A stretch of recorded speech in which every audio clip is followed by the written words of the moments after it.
Turn it up. Turn it up. What the hell you listening to? This is DJ Adriana. Thank you so much for calling in. Not a problem. I'm really glad that you guys wanted to do the interview so quickly. Yeah, definitely. I got the email. I checked you out, and I was like, oh, man. First of all, you are absolutely gorgeous. Oh, thank you. Didn't expect that. We don't have that many female details out there, so, it's nice to see, females out there representing, but then representing well. Well, right now, you're pretty busy. You're pretty much all over the place internationally. Tell me about that. Yeah, the last few months have just been crazy. I just got back from Taipei, and now I'm back in California for a little bit, and I'm just doing some local traveling down to, Phoenix, Vegas. And then in 2 weeks, I go to Malaysia for Christmas Eve, which is going to be dope. I'm really excited because, I've never been to Malaysia, and so I'm really, really, really excited. And I've heard such good things about it in the hotel. I've heard it's so nice. And then from there, I go to Singapore for New Year's Eve. Oh, I've never my gosh. been to Singapore either, and I've heard that Singapore is just incredible. But I guess it's hot there right now, so I'm actually going to be doing kind of like a beach party for New Year's. Wow, so that should be interesting. Yeah, so that should be fun. Yeah, it sounds like a lot of fun. So, you're pretty much on the rise right now. Where are some of the places that you've already been, though? Mainly the last year and a half or so, I was really focused on my Vegas base because that's where I was living full time. And so I was at Tao, Lavo, Marquee every week. This past summer, I did the Hard Rock Rehab Pool every Friday. And I've done, Haze. I've done, private corporate events for, Light or Daylight. I've done Liquid, One Oak. I've been all over when it comes to Vegas. I did a lot of Red Bull events while I was there, some Nike events. And then I've played in San Diego, Bar Dynamite, Dollhouse, things like that. At the W Hotel, I kind of go back and frequent.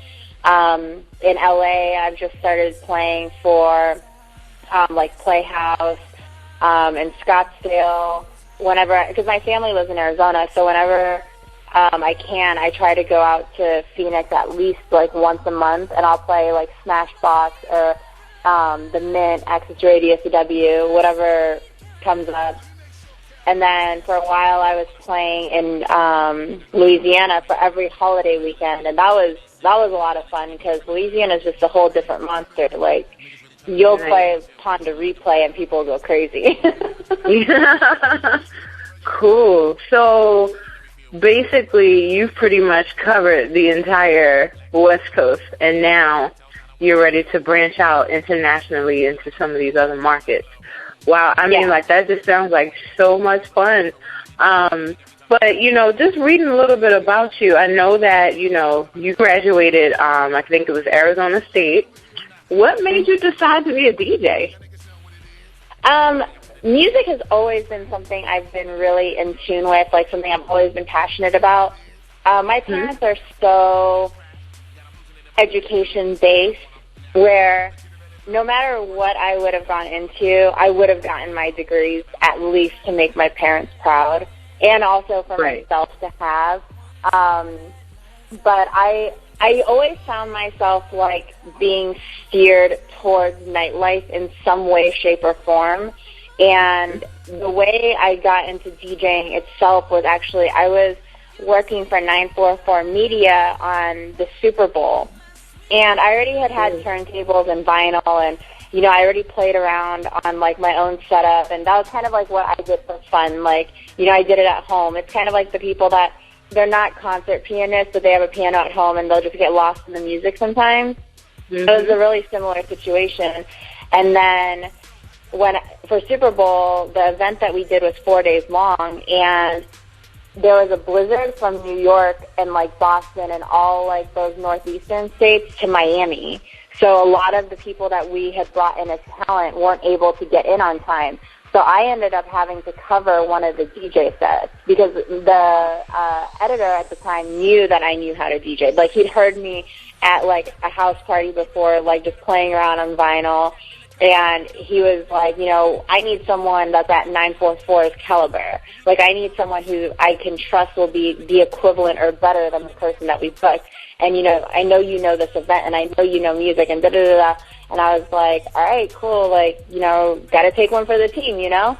And so, and I did, like, I took the gig, and it was so much fun, and I loved it. And before I had done guest sets, you know, I've covered for friends here and there, like when sometimes, like in Phoenix, they would do like 4 DJs on a night, and each one would do an hour. I'd do it like here and there, but it wasn't what I was 100% going into because I was going to school, I was getting my master's, and this kind of felt right after it. And I just decided, you know, I've never felt as good or as happy or as just like as great as I did when I DJ'd. So then I decided to tell myself, you know what, I'm going to put myself through boot camp. I had one of my best friends now who is an incredible DJ, just absolutely phenomenal. He pretty much put me through boot camp anywhere between 6 and 8 hours every single day. It was a job. It was, wow. Okay, you're going to work on this scratch until it's perfect. Like, if it's not perfect, you're not going to move on. And that went on for months and months and months. And then finally, you know, I started practicing more and more and more. And I was starting to just, like, you know, do, like, hour, 2, 3, 4 hour mixes at home, like, you know, just, like, practicing through. And then, like, I'd go to friends' houses, and so many of my friends were DJs at the time, so, like, you know, people would be, like, hanging out, drinking, smoking, whatever, and I would just, like, be playing on the turntables, and it all just fell into line perfectly. That is, you know, a lot of dedication. I actually had a friend who attempted to show me how to work the turntables one time. Didn't work out so much. You know, you definitely you got to be dedicated. You got to really kind of play with it a lot until you really find the rhythm. And I think some people don't even realize there's a rhythm to it. But I definitely, you know, I admire anybody that can do it because I think it's such a cool, you know, talent to have. But where do you really see yourself going with this? Like, where do you want to see yourself? Well, right now, it's like I told you, when I was in Vegas, like, I was kind of focusing on the Vegas market. And then it was kind of, like, I mean, I feel like I might have done things backwards, but I feel like I did it to my advantage. I lived in Vegas. I was based out of Vegas. And I feel like everyone, especially in the music industry, Vegas is like the New York. Like, if you can make it here, you can make it anywhere. And so I made my focus, like, tackling all the clubs in Vegas, understanding how to play to a Vegas crowd, because we're completely tourists. It's not like we have our locals that are, you know, that are our main money makers every single Monday, every single Tuesday, every single Wednesday. And so in doing that, I was able to utilize what I built in Vegas to branch me out to all these other places, to branch me out to, like, you know, the West Coast, to branch me out to going into Miami, to going up to New York, to, you know, playing in Chicago. And then when I decided to move out of Vegas, it was like, okay, now now I live in California, and I have residencies in Vegas, and I'm working, you know, in all these different states. Oh, now, like, people are calling me to do, like, holidays, like, crossing oceans. And that was just incredible. And so going into 2014, I still want to focus, you know, I kind of want to be home-based a little bit, so I want to focus a little bit on, you know, my LA bookings, but also I have a couple international trips planned, so whether it be going back to Singapore and Taipei in March or going to Cusco and working in South America while I make that trip, or, you know, I've had a couple of people come to me about playing in France and London, you know, so I'll still go international, but my main focus, like, for, I guess, my 3 to 5 year plan is I'm also, while I'm in LA, focusing on my singing. So then I can have that to kind of enhance what I already have. So instead of just playing the music, I can be making the music as well. That's crazy amazing. I love it. So I'm, just reading a little bit about you. I found it very interesting that some of your biggest inspirations, were like R&B artists such as Etta James or Sade. Most of the time you think about DJing, you think about hip-hop, you think about, just pretty much the party music. So how does the R&B music, play a role in the mixes that you create now? I mean, I like going back to the roots of everything. And, whether it be alternative, pop, rock, hip-hop, or R&B, I incorporate it because I kind of feel like not every person in every crowd is going to like the exact same thing. And so you're going to have your person that loves Michael Jackson, while you'll have your person that can't stand Michael Jackson. God forbid I know those people, because I don't. But then you'll have those people that love, Bon Jovi or, Eric B. and Rakim. I've kind of taken the roots of everything when I'm actually mixing to be more versatile, I guess, is a better way to say it. And in understanding where music originated and came from, it makes it easier to, I guess, understand, how to blend current music as well. Because especially, hip-hop, it's just, recycled samples different ways over and over and over again. And even, you're hearing, little rock samples into, new music, or, you'll hear some pop song that has a really catchy hook, and you're like, wow, that sounds like a really catchy hook from the 80s. Really? So I feel like you have to know the basics to really understand the evolution of music as well. That's very true. Very, very true. So where in Sin City is your favorite place to spend? I really enjoyed my residency at Marquee a lot because Marquee is so... I mean, I know a lot of these clubs now have, multiple rooms, whatever, but most of the rooms are playing the same thing anyway. But Marquee was, the main room is huge.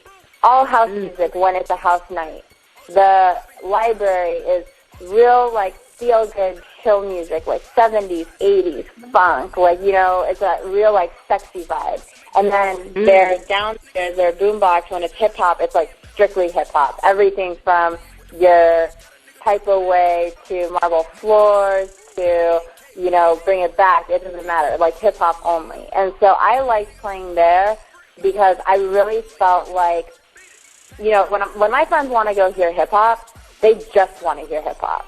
When my friends want to hear house music, they just want to hear house music. So I felt like playing there, you got to really appeal to your crowd. The people that were in front of you, they only wanted to hear the genre and the music that you were playing. Whereas, you'll go to an open format club, and I love playing open format as well, but when you go to an open format club, you might have your 20% of people that stop dancing when you play hip-hop, but then you have the 40% that's going crazy when you play, house, and vice versa. That sounds cool. So listen, I'm going to be in Las Vegas in February. If you are around, I want to come and party. Oh, for sure. I saw that on the email, definitely. I'm not sure what my schedule is exactly for February. I think I do have one weekend that I'm already booked in February. I'll have to double check that. But yeah, you have my email, whatever, just let me know. Definitely. And if I, for whatever reason, can't be there, I'll lace you up with everyone that'll show you an amazing time. Awesome. Well, listen, I'm so happy to be able to speak with you. I'm definitely looking forward to seeing, the outcome of your international tour. I mean, just the whole New Year's on the beach just sounds amazing. So I know it's going to be a lot of fun. I know, right? So I'm excited. We're definitely, looking forward to seeing more from you. And like I said before, definitely coming to wherever you are and partying. For sure. Where are you based out of? We're in New York. Okay, well, you'll have to let me know when you come to Hollywood, too. And I'll let you know when I go to New York, because I should be doing Connecticut, Boston, New York in January, maybe. Nice. So, yeah, we'll be in touch for sure. And I'm looking forward to that. And then also, I'm definitely going to stay in contact so that, we'll come out to support, wherever you're performing. Definitely. I love it. Okay. Awesome. Thank you so much. It was so great speaking with you. You too. Thank you so much. You're welcome. Talk to you soon. Have a good day. Bye-bye. Bye.